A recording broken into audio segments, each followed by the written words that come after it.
इस लेक्चर में हम लोग स्टार्ट करेंगे कुपोषण जन्य व्याधियां। तो 4 मेन कुपोषण जन्य व्याधियां होती हैं। एक कृष्ठा है, फक रोग है, ठीक है, जिसको रिकेट से रिलेट करते हैं। ठीक है, मॉडर्न वाला पोर्शन आपको पढ़ने की जरूरत नहीं है, केवल आयुर्वेद वाला फक रोग बहुत इंपॉर्टेंट है। देन बालशोष, पारीगर, ठीक है। तो ये 4 प्रकार के कुपोषण जन्य व्याधियां होती है। इसमें से पारीगर्भी के, बालशोष, फक रोग, ये 3 बहुत इंपॉर्टेंट है। कृष्णा भी आ जाता है कई बार। ओवरऑल जो ये कुपोषण जन्य व्याधियों में आयुर्वेद वाला पोर्शन है ना, वो बहुत इंपॉर्टेंट है। मॉडर्न में केवल एक डिजीज इंपॉर्टेंट है, PEM, ठीक है, प्रोटीन एनर्जी मालन्यूट्रिशन, ये वाला। तो अब इसको देखते हैं। सबसे पहले कृष्णा की बात करेंगे, ठीक है। तो कृष्णा क्या क्या कारण होते हैं कृष्णा के? तो कृष्णा के निदान की बात करेंगे तो आचार्य चरक ने कुछ बोले हैं, सुश्रुत ने, दोनों ने वैसे वातवर्धक चिकित्साएं, मतलब सॉरी, वातवर्धक निदानों की ही बात की है। जैसे रूक्ष अन्नपान का सेवन है, उपवास है, अल्प मात्रा में या नपातुला आहार करना, ठीक है, वातज रोगी है व्यक्ति, शोक से ग्रसित है, रूक्ष शरीर वाला है, रूक्ष उद्वर्तन माने ड्राई उद्वर्तन करवाया। उद्वर्तन क्या होता है? एक तरीके से स्क्रबिंग टाइप, ठीक है, स्नान। और सुश्रुत ने बोला है कि वातवर्धक द्रव्यों का सेवन, ठीक है, कषाय सेवन किया है इसने। और प्यास, शुद्धा, अल्प भोजन करता है, स्त्री संभोग, अध्ययन, एक्सेसिव, ठीक है, भय, चिंता, ध्यान, रात्रि जागरण, व्यायाम, सारे वातवर्धक निदान है जो कि कृष्णा के लिए रिस्पॉन्सिबल है। क्या होता है कि उपर्युक्त सभी जो है कृष्णा उत्पन्न करते हैं निदानों के सेवन से। रस धातु का संवहन पूरे शरीर में नहीं हो पाता, ठीक है, पूरे शरीर में वो अच्छे से नहीं फैल पाती, जिसके कारण अल्प प्रमाण में रहने के कारण शरीर की पुष्टि नहीं होती और शरीर कृश हो जाता है। तो ये सारी जो निदान है वो क्या करते हैं? प्रकोपित होकर मेनली वात मेनली रस धातु को जो है दूषित करते हैं, जिसके कारण वो पूरे शरीर में पहुंच ही नहीं पाता, संवहन नहीं हो पाता पूरे शरीर में उसका अच्छे से, और इसी वजह से शरीर की पुष्टि भी नहीं हो पाती। लक्षण क्या है इसके कृष्णा के? तो लक्षण में श्लोक ही याद कर लो, ये मतलब वैसे पढ़ा भी होगा आपने। शुष्क स्फिग उदर ग्रीवो धमनी जाल संतता त्वगस्ति शेषो अतिकृश स्थूल पर्वा नरोमता, यानी कि क्या शुष्क क्या हो जाएंगे? स्फिग, उदर, ग्रीवा, ठीक है, स्फिग माने नितंब, उदर, ग्रीवा, ये सब शुष्क हो जाएंगे। धमनी जाल संतता यानी कि ब्लड वेसल्स का जाल उसमें दिखने लगेगा, ठीक है, तो शरीर में धमनियों के जाल का दृष्टिगोचर हो जाना। नेक्स्ट इज शरीर में क्या है? शरीर में लिखा है त्वग अस्थि शेषो, यानी शरीर में ऐसा लगता है वो इतना कमजोर और पतला होता है कि लगता है शरीर में केवल उसके अस्थि और अस्थि के ऊपर स्किन ही बची है, ठीक है, और कुछ नहीं है। और संधियां जो है अतिकृष्ण स्थूलो पर्वो नरुम, ठीक है, यानी कि स्थूल पर्व हो जाते हैं उसके।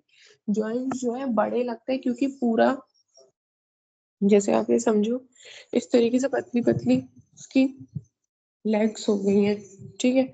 और जॉइंट का साइज तो उतना ही रहेगा जितना रहना है, लेकिन उसकी हड्डियां क्या है? ओवरऑल बहुत पतली हो गई हैं, जिसकी वजह से ऐसा हमें लगता है कि उसकी हड्डियों का साइज, मतलब जॉइंट्स का साइज, सॉरी, हड्डियों का नहीं, जॉइंट्स का जो साइज है वो बढ़ गया है, बट एक्चुअल में वो उतना ही है। ऊपर नीचे की जो बोन है वो बहुत ज्यादा पतली हो गई है, ठीक है, ये ध्यान रखेंगे। तो चिकित्सा क्या करेंगे फिर? चिकित्सा में हमने निदान परिवर्जन करना है, ठीक है, मेनली ब्रंघन चिकित्सा करनी है, शिशु और धात्री दोनों की।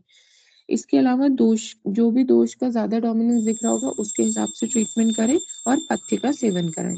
ब्रिंगण चिकित्सा में क्या है? कुछ ब्रिंगण द्रव्यों का प्रयोग करना है आपने, केवल नाम इनके ध्यान रखिए ब्रिंगण द्रव्यों के, कि जैसे कि विदारी कंद आदि चूर्ण का प्रयोग करेंगे, ठीक है। और अश्वगंधा अश्वगंधा घृत का। और क्योंकि बच्चों के रिस्पेक्ट में बात की गई है तो स्वर्ण योग तो वेरी इंपॉर्टेंट, ठीक है, ये आप लिख दीजिएगा। बस इतना ही है इसके बारे में, कृष्णा वाले रोग के बारे में, इससे ज्यादा नहीं है। देन नेक्स्ट जो हम देखेंगे वो देखेंगे फक रोग, ठीक है, ये इंपॉर्टेंट है, 5 मार्क्स में, कई बार 10 मार्क्स में इसका क्वेश्चन आता है, ठीक है, ये इंपॉर्टेंट है। तो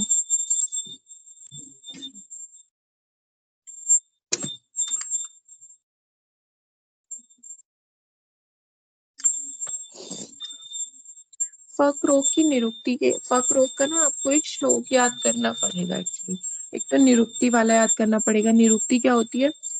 फक्ति निर्गच्छति इति फका, यानी कि फक शब्द से ही, फक शब्द की उत्पत्ति फक धातु से हुई है, जिसके दो अर्थ ग्रहण किए जाते हैं, यानी स्वस्थ का क्रमशः नीचे गिर जाना और पैरों पर न खड़े हो पाने के कारण हाथ का सहारा लेकर जमीन पर चलना, ठीक है, ये है। और इसको कहीं ना कहीं थोड़ा बहुत मस्कुलर डिस्ट्रॉफी से भी रिलेट किया जाता है, रिकेट से भी करते हैं, ठीक है।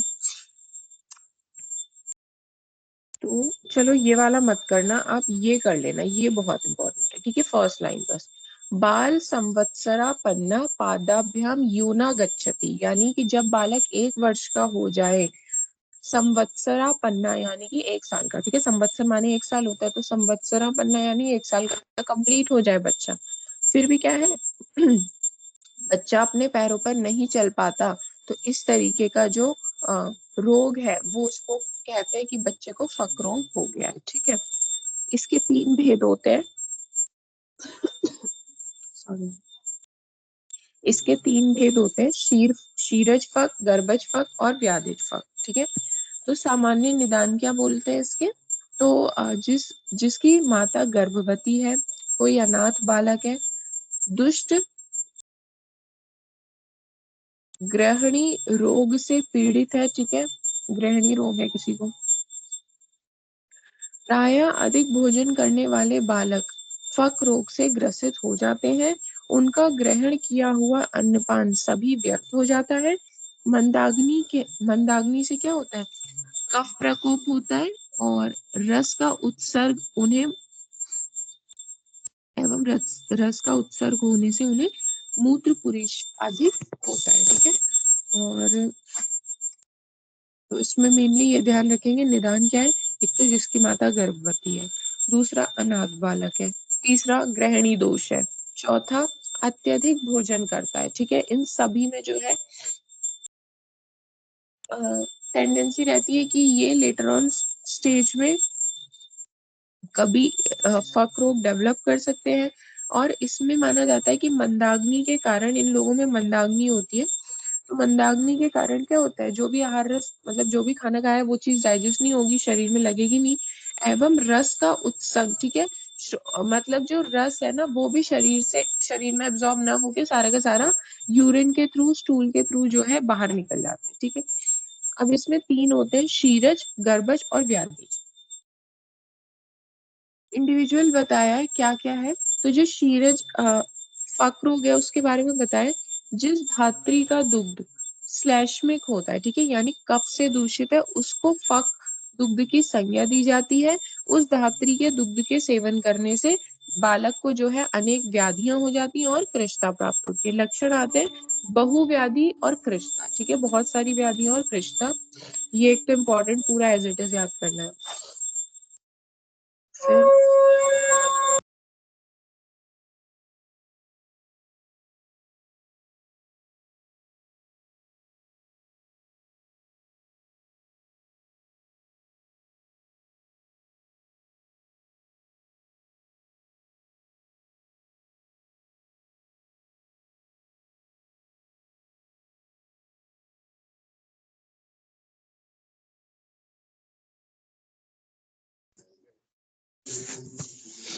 फिर होता है गर्भज फक रोग, तो गर्भज फक रोग में क्या बताया कि गर्भिणी माता का दुग्ध शीघ्र ही अल्प अथवा समाप्त हो जाने के कारण शिशु को क्या है, गर्भज फक जो है उत्पन्न हो जाता है, यानी कि जो प्रेग्नेंट महिला है, गर्भिणी माता है, उसका जो दुग्ध है वो समाप्त हो जाता है, बच्चे के लिए पर्याप्त नहीं होता और उसको कमजोरी होती है, और यही जो है एक तरीके से फक रोग भी बोला है इसमें, क्षीणता एवं मृत्यु हो जाती है इसमें। इसके अलावा फिर हाँ, अब व्याधिज फक रोग है, तो ये क्या है, निज आगंतुक ज्वरादि रोग इसका कारण हो सकते हैं। अनाथ हो सकता है बच्चा, क्लेश युक्त बालक हो सकता है, यानी किसी न किसी व्याधि से ग्रसित है, क्लेश युक्त उसके साथ जो है कोई बुरा व्यवहार किया जा रहा है, उसको अच्छे से देख रेख नहीं की जा रही, ऐसा। तो इस सब में क्या होता है, बच्चे की जब देख रेख नहीं करते हैं, अच्छे से नहीं रखते हैं, तो मांस बल और तेज ये सब जो है बच्चे का क्षीण हो जाता है, बच्चे का स्फिग बाहु जंगा सब शुष्क हो जाते हैं, उदर सिर और मुख ये सब बड़े बड़े दिखने लगते हैं, क्योंकि पूरा शरीर कैसा कमजोर सा है, तो ये सारी चीजें बड़ी लगती है ऑटोमेटिकली। नेत्र पीले हो जाते हैं, अंगों का हर्षित होना, ठीक है, मतलब पूरी बॉडी में उनके ना जैसे एक सेकंड, उसके पूरी बॉडी में ना बाल खड़े रहते हैं, उसको रोंगटे जैसे खड़े हो रहते हैं उसके हमेशा, ठीक है, हाइपर सेंसिटिव जो है बहुत ज्यादा वो बच्चा रहता है, ठीक है, इस तरीके से। और शरीर का जो है अस्थि पंजर दिखाई देना, ये वही है कि इतना कमजोर होता है कि पूरा उसका स्केलेटल सिस्टम दिखता है। और अधा काय सर्वदा मलिन रहना, ठीक है, लोअर रीजन हमेशा गंदा रहेगा, क्योंकि स्टूल है, यूरिन बच्चा पास करेगा लेकिन कोई देखने वाला नहीं है उसको, तो वो हमेशा गंदा रहेगा। नित्य मल मूत्र का त्याग करता रहेगा, ठीक है, और आधा का मतलब आधा बस एक जगह पड़ा रहता है, ज्यादा मूवमेंट नहीं कर पाता अपने लोअर लिम्स का भी, ठीक है, lower limbs lower body part का ना वो मूवमेंट नहीं कर पाता अपने हाथ और घुटनों की सहायता से वो चलता है, ठीक है। दुर्बलता के कारण क्या है, सभी चेष्टाएं उसकी मंद रहती हैं, इतना मतलब मंद रहता है ना वो कि कीट मक्खी कृमि इन सब ये सब ना उसके ऊपर चलते रहते हैं, वो उन्हें मार भी नहीं पाता, ठीक है। और उपर्युक्त कारणों से ये इन सब से क्या होता है, धीरे धीरे जो है रोगी अ, विभिन्न व्याधियों से ग्रसित होकर मृत्यु को प्राप्त हो जाता है, ठीक है। और बाकी उसके रोम का शुष्क हो जाना, ठीक है, बालों का, ये वाला तो खैर इतना नहीं है, नक का बड़ा हो जाना, हाँ, ये ध्यान रखना है कि नक का बड़ा हो जाना, शरीर से दुर्गंध आना, मलिन एवं क्रोधी होना, विशेष प्रकार से श्वास लेना, ठीक है, एबनॉर्मल पैटर्न ऑफ ब्रीदिंग रहता है उनमें, और मल मूत्र और जो खामल है यानी नाक से निकलने वाला मल, आंख से, कान से, ये सब जो है बहुत अधिक मात्रा में रहता है। अब इसके चिकित्सा की बात करेंगे तो चिकित्सा कैसे करनी है, एक मिनट।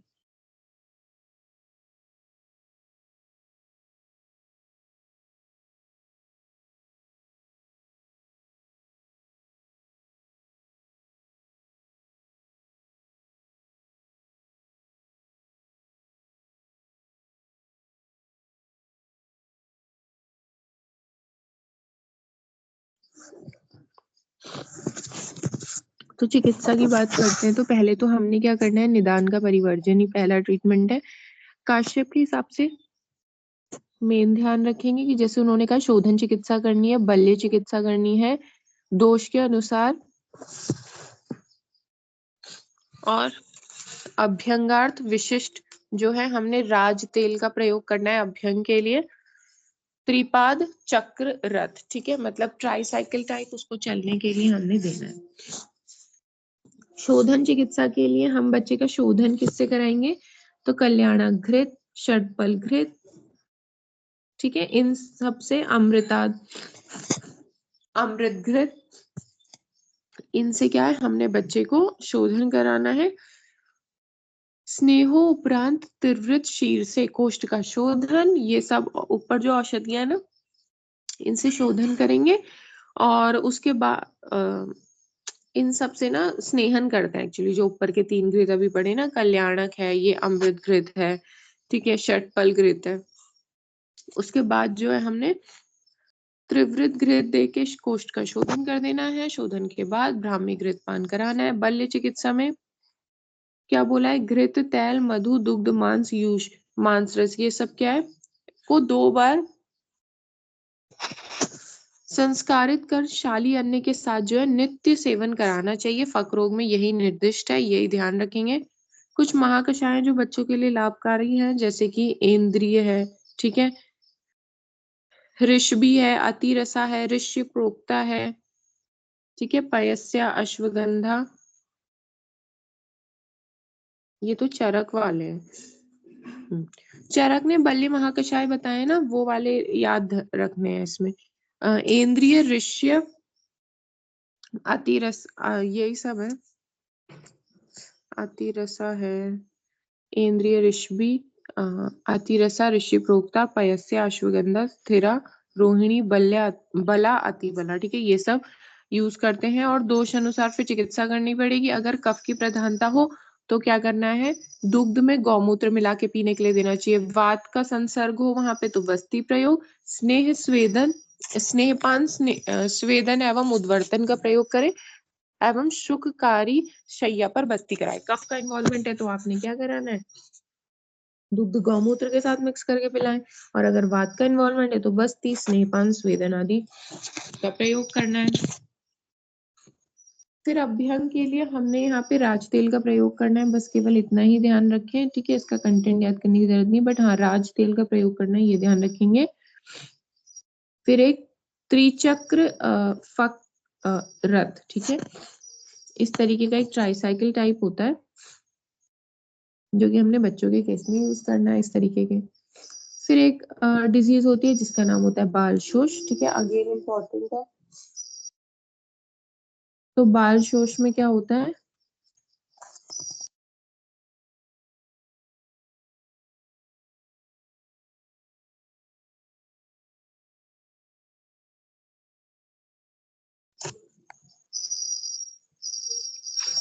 बाल शोष में क्या होता है, निदान होता है कि शिशु जो है अत्यधिक सोता है, शीतल जल का सेवन करता है और कफ से दूषित स्तन्य का पान करता है।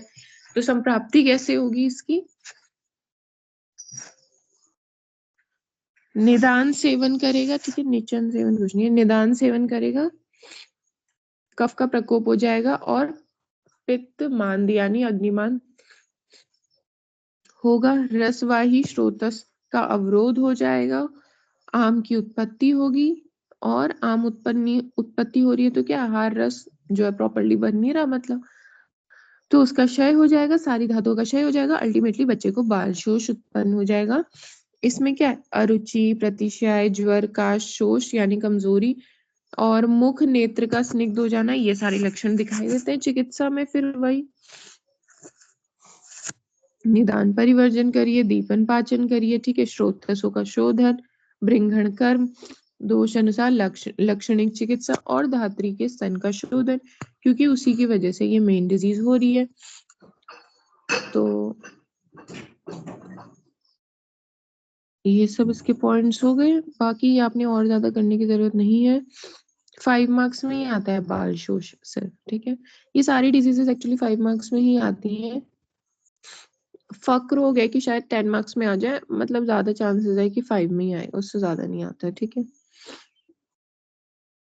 ये सब तेल आदि का वर्णन है, ये करने की जरूरत नहीं है आपको। ठीक है, और ये तो शोधन वाले ड्रग्स मैंने आपको पहले भी बताया ना, इसको याद कर लेना, इम्पोर्टेंट है ये।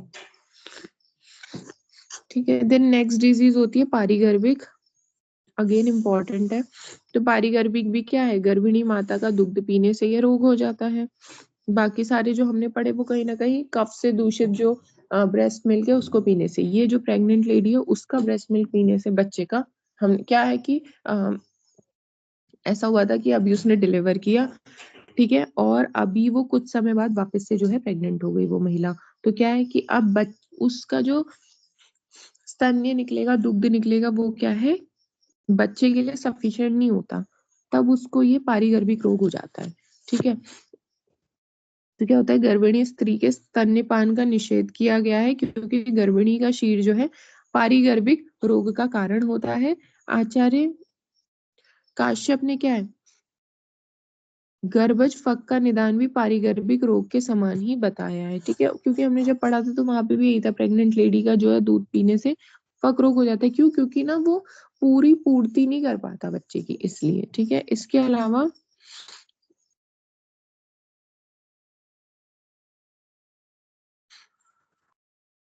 ये पॉइंट भी एक ध्यान रखेंगे, असाध्य जात हारणी के प्रसंग से सदंशी जातहारणी के वर्णित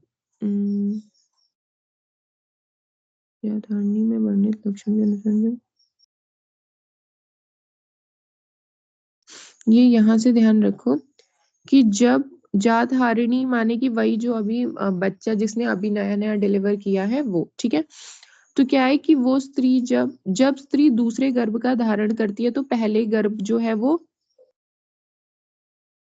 नष्ट हो जाता है। एक्चुअली क्या है कि उसको ना पूरा न्यूट्रिशन नहीं मिल पाता। ये थोड़ा सही से नहीं लिखा है, इसको रहने दो, अभी इसको नहीं पढ़ो। ऊपर के जो 2-3 हाईलाइट किए हैं वो ध्यान रखना। हम्म, संप्राप्ति क्या है ना कि ये क्यों होता है। तो एक तो ये कि गर्भिणी माता के दुग्ध पीने से, और दूसरा ये कि जो दुग्ध पी रहा है ना, उस वो गर्भिणी माता का दुग्ध पी रहा है उससे बच्चे का पूरा भरण पोषण नहीं हो पा रहा, ठीक है। लक्षण क्या आएंगे, यही कॉमन, कास, कार्श्य, अग्निमन, ठीक है, अरुचि, वमन, भ्रम, तंद्रा, उदर की वृद्धि, ये सब आएगा। और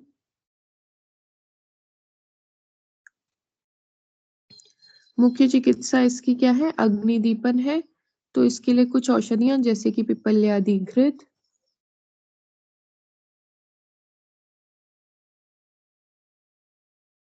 का प्रयोग हमने करना है।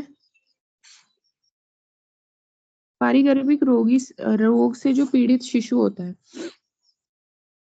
उसको क्या होता है, यदि बहुत भूख लगती है तो उसको क्या है, विदारी या वादी इन सबको घृत के साथ मिलाकर मधु एवं शर्करा शर्करा से मिश्रित करके उष्ण क्षीर देना चाहिए, ठीक है। बाकी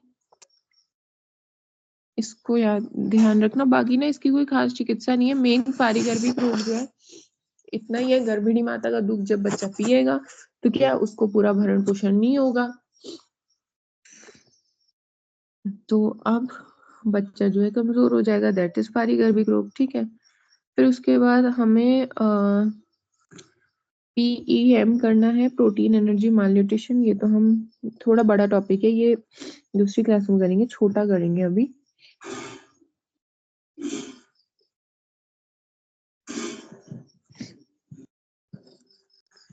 रिकेट्स नहीं करना है, आपके सिलेबस में नहीं है।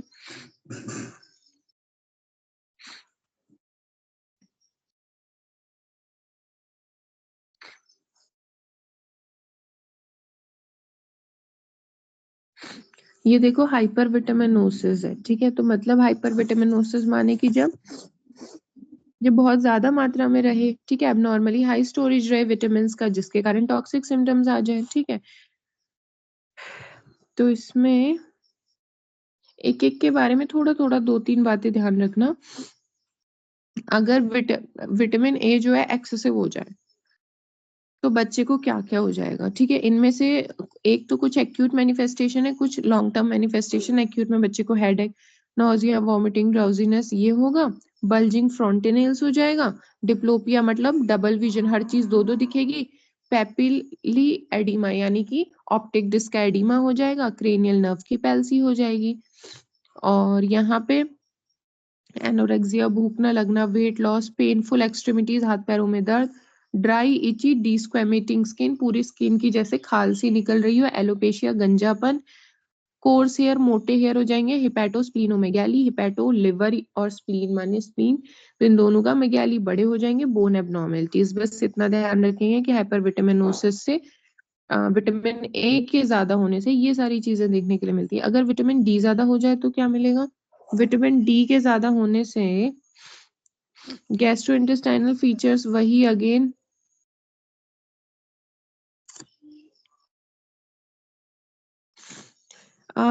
एक्सेसिव। देखो the sign symptoms of vitamin D intoxication are secondary to hypercalcaemia.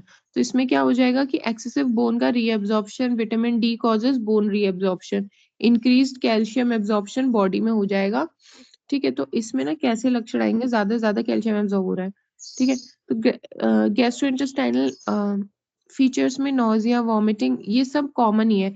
Poor feeding, constipation, abdominal pain, pancreatitis, ठीक है। और कार्डियोवेस्कुलर में हाइपरटेंशन हो जाएगा, ठीक है। क्योंकि ना देखो विटामिन डी मेन ये ध्यान रखना है कि कैल्शियम का एब्जॉर्प्शन इंक्रीज करता है। तो कैल्शियम ज्यादा होगा ना हार्ट के लिए नुकसानदायक है। तो इरिदमिया कराता है वो, ठीक है, मतलब irregular beating of the heart, ठीक है। और हाइपरटेंशन करा देगा।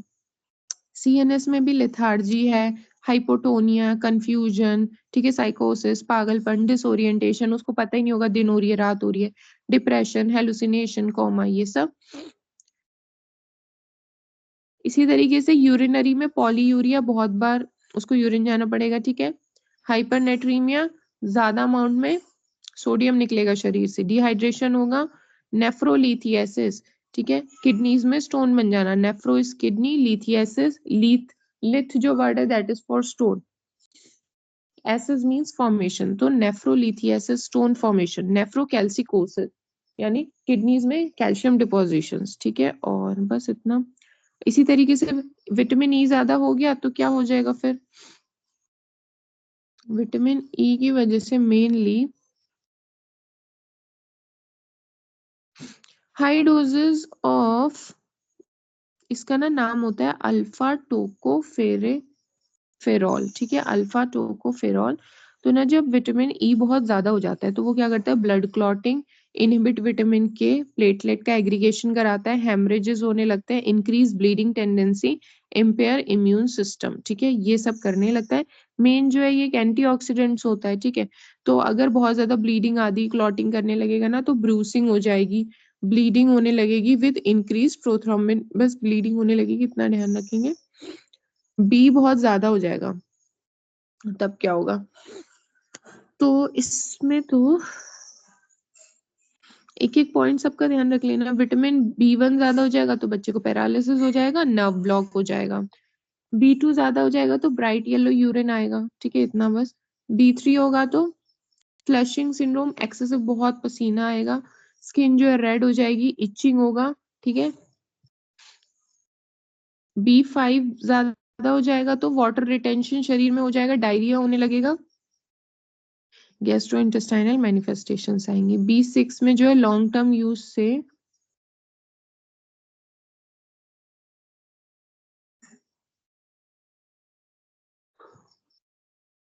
प्रोग्रेसिव एटेक्सिया, एटेक्सिया ना एक तरीके का ट्रेमर होता है, ठीक है, फ्लैपिंग टाइप ऑफ ट्रेमर, ये आप नहीं याद कर पाओगे, रहने दो इसे। अम, कुछ भी, painful skin rashes, skin lesions, loss of appetite, heart burn, photo sensitivity, light के प्रति सेंसिटिव हो जाएगा। बी 7 ज्यादा हो जाएगा तो जो है स्कर्फी स्किन हो जाएगी क्योंकि हाइपर केरेटोसिस है।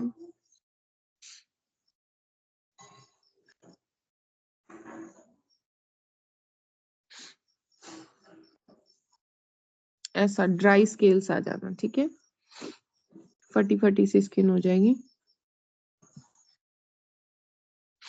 बी 9 ज्यादा होगा तो इससे व्यक्ति को GI disturbances, sleep disturbances and skin problem होगी, ठीक है। बी 12 ज्यादा होगा, पैल्पिटेशन रहेगा, हार्ट रेट खुद का ही सुनाई देगा, टिंगलिंग सेंसेशन, झंझनाहट होगी और नमनेस ऑफ द लिम्स होगा। विटामिन सी ज्यादा हो जाएगा, विटामिन विटामिन सी के ज्यादा होने से क्या होता है कि स्टोन फॉर्मेशन जो है, किडनी में स्टोन बनना ज्यादा हो जाता है, ठीक है, मतलब पॉसिबिलिटी बढ़ जाती है कि किडनी स्टोन होंगे। बस इतना। कोलिन अगर ज्यादा हो गया, कोलिन करने की जरूरत नहीं है, इसे छोड़ो, ठीक है, बस यही ध्यान रखना है। ऑल्दो ये हाइपरविटामिनोसिस जो है आपके पेपर में नहीं आने वाला है, ये इंपॉर्टेंट नहीं है, ठीक है, फिर भी हमने डिस्कस कर लिया है, बाकी अभी के लिए हम इतना ही करेंगे, बाकी जो है हम नेक्स्ट लेक्चर में डिस्कस करेंगे, ठीक है, ओके, थैंक यू।